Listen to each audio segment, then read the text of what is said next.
Il y a très peu de possibilités d'une paix à court terme en RDC.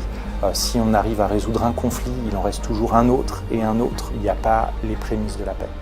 Pourquoi la RDC et le Rwanda n'arrivent-ils pas à faire la paix? On parle du M23.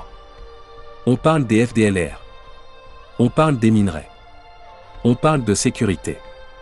Mais si on vous disait que tout ça, ce n'est que la surface. Que le vrai problème est bien plus profond, bien plus inconfortable.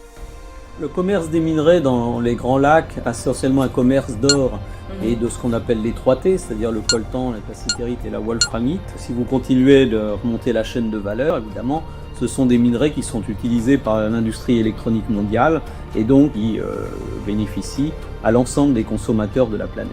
La présence de ces ressources attise les convoitises des groupes armés. L'est du Congo est devenu une zone de pillage institutionnalisée. Regardez les chiffres. La RDC, c'est un géant, 2 344 000 km². Le Rwanda, c'est un poumon, à peine 26 000 km². Deux voisins. Deux mondes. Une même histoire volcanique, frontières tracées au cordeau colonial, peuples éclatés, ressources que le monde entier s'arrache, et des blessures qui saignent encore. Cette vidéo n'accuse personne. Ni le Congolais, ni le Rwandais. Elle vous pose une question qui fâche. Peut-on vraiment construire la paix en Afrique si on ne démantèle pas les mécanismes qui fabriquent les guerres? La paix ne naîtra pas d'un simple papier signé à l'étranger.